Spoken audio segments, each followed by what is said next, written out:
Hey guys, welcome back once again to the channel. तो यार, आज नाबार्ड ग्रेड का फेज 2 हो गया। तो आप लोगों में से भी जिनका जिनका अटेम्प्ट था और जिन्होंने ये एग्ज़ाम अटेम्प्ट किया, आप नीचे बता सकते हैं कि आपको कैसा लगा ये पेपर। मुझे पर्सनली तो इस बार ये पेपर काफ़ी टफ लगा, स्पेशली ऑब्जेक्टिव पार्ट, क्योंकि डायरेक्ट क्वेश्चन थोड़े भी नहीं थे और 2 मार्कर्स तो डिफ़िकल्ट साइड पे मैं कह सकता हूँ। मॉडरेट भी नहीं कहूँगा, डिफ़िकल्ट ही कहूँगा। तो मेरे हिसाब से तो कट ऑफ घटनी चाहिए। लेट्स सी, आगे बात करेंगे इसके बारे में। तो चलिए सेक्शन बाय सेक्शन मैं अपना एग्ज़ाम रिव्यू दे देता हूँ कि मैंने कैसे अटेम्प्ट किया, और आप नीचे बता सकते हैं कि आपने कौन सा ऐसे या लेटर लिखा और आपने कितने अटेम्प्ट किया। आप नीचे कमेंट में बता सकते हैं। तो पहले बात करते हैं इंग्लिश डिस्क्रिप्टिव की। तो इसमें मेरे को तो 3 लेटर में से 2 ही लेटर का टॉपिक पता है। एक तो मैंने जिस पे लिखा है वो municipal corporation complaining about bad road conditions. तो ये सेम लेटर का टॉपिक अगर आप लोगों में से किसी ने एनएचबी का एग्ज़ाम दिया होगा तो आपको पता होगा कि एनएचबी में भी सेम टॉपिक पे लेटर लिखने को दिया गया था। तो मैंने यही टॉपिक पे यहाँ भी लेटर लिखा है, municipal corporation complaining about the bad road conditions in your locality, इसके ऊपर था। और एक लेटर था, एडिटर को लिखना था कि आपका जो एडिटोरियल लिखने के लिए एक्सटेंशन ऑफ टाइमलाइन किया जाए, क्योंकि आपको और भी किसी काम के साथ वो दोनों डेट एक्सटेंड हो रही है, मतलब मैच कर रही है, तो आपको थोड़ा सा टाइमलाइन एक्सटेंड चाहिए इसके ऊपर। और थर्ड लेटर किसका था मैंने देखा नहीं, इसीलिए मैं आपको बता नहीं पाऊंगा। अगर आपको पता है तो आप नीचे कमेंट में बता सकते हो कि कौन सा थर्ड लेटर टॉपिक था। और ऐसे टॉपिक भी एक तो एल्बर्ट आइंस्टाइन ने कुछ कहा था उसके ऊपर था, और एक और 2 टॉपिक्स मुझे पता नहीं है। मैंने तो लिखा है importance of rural credit for farmers for their encouragement towards sustainable farming के लिए, इसके ऊपर मैंने लिखा है। और जो प्रेसी था वो एथियोपिया के ऊपर था, तो उनका वाटर शॉर्टेज का इशू हो रहा है, इसके लिए बच्चे वहाँ पे एडुकेशन नहीं ले पा रहे, वाटर कलेक्शन के लिए जाते हैं। तो इसके लिए उन्होंने डैम टू होम ऐसा एक कुछ स्कीम निकाला है। तो इसके चलते अभी उनका वाटर शॉर्टेज का इशू बहुत हद तक कम हो गया है। वाटर हार्वेस्टिंग के ऊपर था, तो इसको लेके प्रेसी था। तो ये 120 वर्ड्स में था।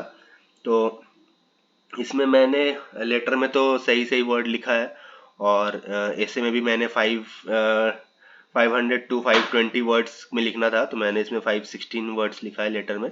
और रिगार्डिंग द प्रेसी मेरे 5 वर्ड एक्सटेंड हुए हैं, मैंने उसे 125 वर्ड्स में लिखा है। 120 था तो 125 वर्ड्स मेरा इसमें हुआ है, 5 वर्ड मेरा एक्सटेंड हुआ है। और मैं अगर बात करूँ एक्सपेक्टेड मार्क्स की, तो मेरे इंग्लिश में जब मैंने 2022 में मेंस दिया था तो उस टाइम तो मेरे 63 मार्क्स थे। तो उस हिसाब से अगर उस टाइप का चेकिंग हुआ तो मैंने तो सही लिखा है इंग्लिश पेपर। मेरे हिसाब से 60+ तो आना चाहिए। अब let's hope for the best. और इसमें इंग्लिश में कट ऑफ वही 48 to 49, 50 मार्क्स के अराउंड ही रहेगा। 50+ जाने जाएगा नहीं, 50 के अराउंड ही रहेगा, 49.5 या 50 ऐसा रहेगा। जनरल EWS इनके लिए मैं बात कर रहा हूँ। और अगर मैं बात करूँ ESI ARD ऑब्जेक्टिव की, तो ये था। इसमें से जो मुझे कुछ कुछ क्वेश्चंस याद है, अगर आप लोग को और भी क्वेश्चंस याद है तो आप नीचे कमेंट में ज़रूर मेंशन करना यार, तो मैं भी कंफर्म कर लूँगा कि मैंने क्या आंसर किया और आप लोग ने क्या किया, क्या सही था। तो हम एक दूसरे की हेल्प कर सकते हैं इसमें आंसर जानने में, क्वेश्चंस को अगर आप नीचे कमेंट में बता पाए तो मैंने स्मॉल फार्मर लैंड होल्डिंग का एक था, वो तो काफ़ी इजी था, आप लोग सबने सही किया होगा, 1 to 2 हेक्टेयर। और पोल्ट्री मीट प्रोडक्शन ये मेरा गलत हो गया, मैंने 68% मार्क किया था, बट सही आंसर 51% है, तो यहाँ एक गलत हो गया मेरा। और number of x per capita ये भी 101, ये मेरा सही है, मैंने किया था। और ये पॉपुलेशन इन्वॉल्व इन एग्रीकल्चर ये भी मेरा गलत हो गया, मैंने 60 to 75 एक ऑप्शन था वो मार्क किया था, तो 2 मेरे इधर गलत निकले हैं। और ये एग्रो फॉरेस्ट्री वाला थोड़ा क्वेश्चन मेरे को ईजी लगा, क्योंकि मैं फॉरेस्ट्री बैकग्राउंड से हूँ, तो उसका एक होमस्टेड गार्डन और मल्टीपल क्रॉपिंग एक आंसर होता। और एक पंचायती राज इलेक्टेड फॉर 5 इयर्स, ये 5 इयर्स होगा। और PM जुगा से रिलेटेड 2 क्वेश्चन था, जनजाति उन्नत ग्राम अभियान इसको लेके था, तो इसका all of the above 2 question का आंसर था। ड्रॉट पर्पस ब्रीड ये हल्लीकर होगा answer, focus point of extension वो फार्मर्स होगा। और एक क्वेश्चन था रबी जैद सीजन समर, वो सब खरीफ को लेकर एक सीजन था, उसमें चिकपी आंसर होगा। रबी क्रॉप्स के बारे में पूछा था तो वो चिकपी उसका आंसर होगा। और अगर आपको और भी ये क्वेश्चन जो मैंने डिस्कस किया इसको छोड़ के कुछ और भी आंसर पता है तो आप नीचे कमेंट में जरूर बताना यार, तो मैं भी थोड़ा सा वेरीफाई कर लूंगा कि आप लोगों ने क्या मारा है और क्या आंसर होना चाहिए था मैंने क्या मारा है। तो इस टाइप से आपको भी मार्किंग करने में इजी होगा कि आपका कितने मार्क्स बन रहे हैं। सिमिलरली मुझे भी इजी होगा क्योंकि सब क्वेश्चन तो याद रखना मुश्किल है। तो मेरे अटेम्प्ट्स हैं, मैंने 18 क्वेश्चन 2 मार्कर्स किए हैं और सब अटेम्प्ट किया है 1 मार्कर में। और मैं एक्सपेक्ट कर रहा हूँ समवन अराउंड, मतलब घटा घुटा के भी तो मैं एक्सपेक्ट कर रहा हूँ कि 35 तक तो आ जाना चाहिए। लेट्स सी क्या होता है, जब रिजल्ट आएगा तभी पता चलेगा कि आई विल मेक इट और नॉट। तो अभी अगर बात करें डिस्क्रिप्टिव सेक्शन की, तो ये इसमें कंपलसरी जो 15 मार्कर क्वेश्चन था वो था importance of post harvest methods, value addition and supply chain management in horticulture sector. तो ये मैंने काफ़ी अच्छे से लिखा है। इसमें आप क्लीनिंग, ग्रेडिंग, सॉर्टिंग ये सब कर सकते थे। वैल्यू एडिशन सप्लाई चेन में किस किस तरह जाता है, पीएमसी ये सब घुसा सकते थे। पोस्ट हार्वेस्ट मेथड्स में भी घुसा सकते थे कि कैसे स्टोरेज होता है, क्या होता है, वो सब आप घुसा सकते थे इसमें। ये सब आंसर लिख सकते थे। तो ये अच्छा लिखने वाला था।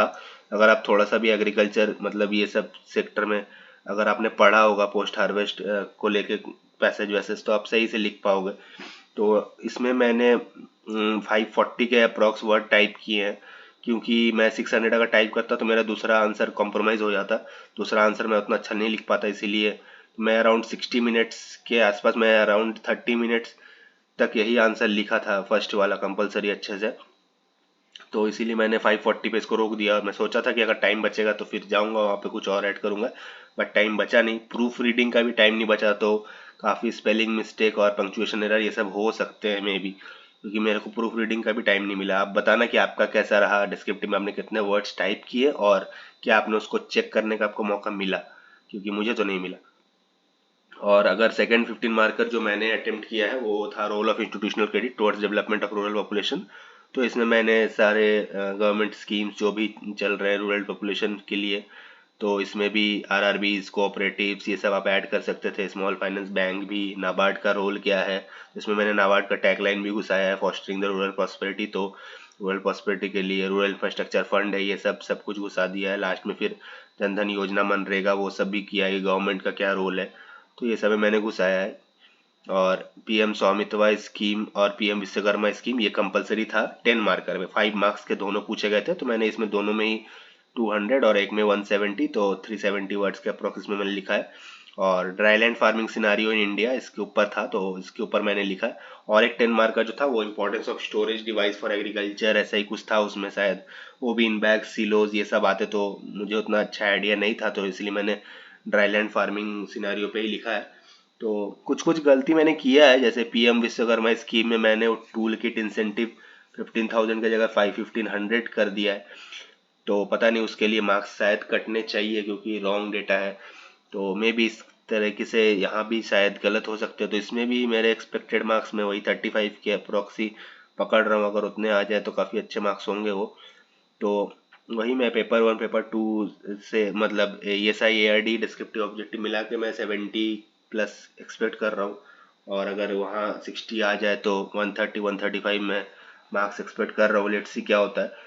तो आप बताना आपका एग्ज़ाम कैसा रहा और आपको कौन सा सब्जेक्ट सबसे टफ लगा। ESI ऑब्जेक्टिव मुझे पर्सनली लगा, आपको अगर डिस्क्रिप्टिव लगा तो आप बता सकते हो। और आप कितने मार्क्स एक्सपेक्ट कर रहे हो, और आप जनरलिस्ट से थे या स्पेशलिस्ट से, ये भी आप बता सकते हो। अगर स्पेशलिस्ट से हो तो आप भी अपने क्वेश्चन बता सकते हो, ताकि फ्यूचर में अगर कोई स्पेशलिस्ट स्ट्रीम वाले स्टूडेंट्स अगर मेरा वीडियो देखे तो उनको भी हेल्प हो जाए।